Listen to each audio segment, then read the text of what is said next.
Fala pessoal, boa noite, Guilherme falando aqui. E tô gravando esse vídeo especificamente para responder a dúvida do nosso aluno Sávio. Ele fez uma pergunta com relação às quantidades que eu acho que é uma dúvida que muitas pessoas vão ter também e podem se beneficiar da resposta. Vou ler a pergunta aqui, direto. Sávio perguntou justamente que deu uma pesquisada, não achou nada com relação às quantidades. Ele tem uma dúvida com relação a quanto comer. Hoje em dia ele come muito mais proteína do que antes, eu imagino, e não se sente cheio. Ele comeu 700 gramas de carne mais salada e não ficou com aquela sensação de sair rolando. E poderia comer mais e, para falar a verdade, fica feliz de não se sentir empanturrado. Só que voltando à pergunta, como saber a quantidade ideal de comida que deve ser consumida para continuar a perda de gordura corporal e não ficar com fome? Ele tem gordura abdominal, mas já tendo perdido muito, quer conseguir eliminar mais ainda. Como definir a quantidade? Essa pergunta é muito boa e eu quis gravar o vídeo justamente por isso, porque é uma dúvida muito comum. O problema, de onde ela vem, né? De onde vem essa pergunta das quantidades? Ela vem justamente do tipo de deseducação nutricional que aconteceu na nossa sociedade ao longo das últimas décadas. O que eu quero dizer com isso?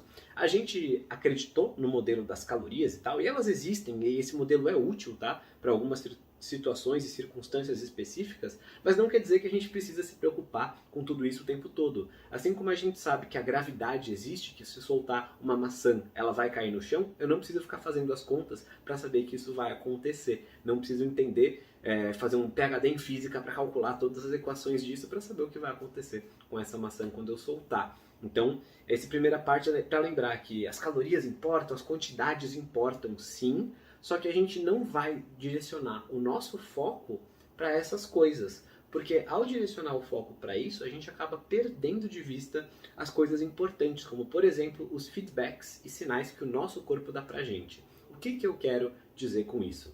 O que eu quero dizer com isso é que se você comeu 700 gramas de carne com salada, ficou saciado, mas não empanturrado, provavelmente você está conseguindo seguir a sua fome e está conseguindo emagrecer. Pelo que eu entendi da pergunta, você já emagreceu bastante seguindo esse tipo de estratégia. Agora, o que você quer é justamente falar, puxa, eu vou continuar comendo esse tanto, eu quero emagrecer mais. E a verdade é que você vai continuar emagrecendo esse tanto. Por quê? Continuar comendo esse tanto para emagrecer. Por quê? Porque, primeiro, a gente quer uma coisa que seja sustentável. Então, se você estivesse fazendo uma outra estratégia na qual você tem que passar fome o tempo inteiro, não seria sustentável. Ficar contando comida, mendigando porção, deixando a fome, um pouquinho de fome a cada refeição, isso está na boca do povo. As pessoas vão falar para você sair da mesa antes de estar completamente saciado ou qualquer coisa assim, mas não é uma estratégia boa para o longo prazo. Imagina viver os próximos 50, 60 anos da sua vida passando fome em todas as refeições. É uma vida miserável e não é isso que a gente quer para você. O segundo ponto é que se você passa fome demais, ou se você tenta regular demais conscientemente essas quantidades, o seu corpo vai entender que você está num ambiente de escassez de alimento. Então ele pode até emagrecer um pouquinho mais num tempo, mas depois ele vai desregular, né, vai abaixar a velocidade do metabolismo para você parar de emagrecer, porque seu corpo não tem prioridade de você ficar com o abdômen tanquinho. A prioridade dele é que você não morra. Então, é por isso que ele diminui o metabolismo para você gastar menos energia e preservar a energia que tem. Só que a gente não quer isso aqui, né? A gente não tem perigo de morrer de fome. A gente tem perigo justamente de morrer pelo excesso na sociedade atual, excesso de energia, e não pela falta. Então, a gente vai tentar sempre se pautar na fome. Tá, mas se você tá comendo a mesma quantidade e sente que a velocidade do emagrecimento diminuiu, o que pode estar acontecendo? Duas coisas. Primeiro, ela pode ter diminuído mesmo. É natural que diminua.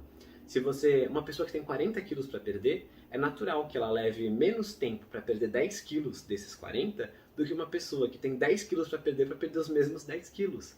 Porque num caso seria 25% do que ela tem para perder, um excesso bem grande de peso, né? No outro caso seria 100% do excesso dela. Vai levar mais tempo, o corpo vai ficando mais ajustado e vai perdendo mais devagar conforme você vai emagrecendo. Esse é um ponto. O segundo ponto é que se você está comendo, seguindo o seu apetite e tal, e já faz, por exemplo, 4, 5 semanas e aí você não viu resultado nenhum, tipo 4, 5 semanas sem abaixar o peso, sem mudar medidas, sem a roupa ficar mais folgada, sem você ver diferenças no espelho ou nas medidas corporais, né, medir com fita métrica, aí realmente a gente pode considerar que é uma espécie de platô.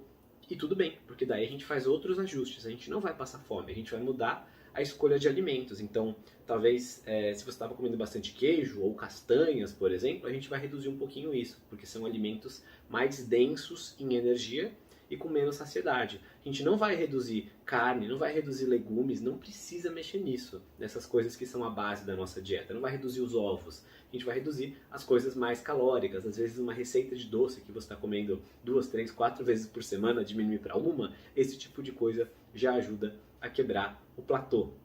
E bom, sempre tem outras áreas da vida para a gente mexer além da dieta, né? Infelizmente, na nossa vida moderna, a gente não vive uma vida perfeita onde só a dieta está errada. Então, muitas vezes, a gente vai identificar, e talvez alguém de vocês já tenha passado por isso, se quiser comenta aqui embaixo se já passou por isso ou não, justamente se já chegou num platô de peso, digamos assim, sendo que a pessoa não estava dormindo direito, não estava se exercitando, não estava se expondo ao sol, que são coisas importantes para a gente conseguir ter uma regulação perfeita dos hormônios. Dormir direito, gerenciar o estresse, movimentar o corpo, tudo isso é importante. Então, às vezes, a gente quer otimizar demais a alimentação e esquece de otimizar esses outros pontos que têm a ver, sim, com a nossa saúde, com a nossa longevidade, com a nossa qualidade de vida. Então, Sávio, esses são pontos para a gente considerar. Antes de tentar só pensar em quantidades, que é o jeito que a gente foi educado ou até deseducado para pensar, a gente pensar também em pontos como, por exemplo, nossos outros hábitos saudáveis, a escolha dos alimentos e por último, a gente pensar justamente em comer menos, porque essa nunca é uma estratégia que vai deixar você e o seu corpo felizes. Espero ter ajudado e vou deixar aqui embaixo o link para 2 vídeos também que a gente já falou no canal do YouTube, um sobre essa questão do platô, né, essa questão justamente de parar de ter resultados, e outro sobre a leptina. A leptina, na verdade, é um dos hormônios que coordena essa questão do nosso apetite e também do nosso metabolismo. E justamente comer muito pouco e tal, ou tá com muito peso, ou tá com alguns outros fatores podem atrapalhar o funcionamento desse hormônio. Vê esses 2 vídeos que você vai gostar. Espero ter te ajudado e a gente segue juntos aqui na Comunidade Magra. Forte abraço.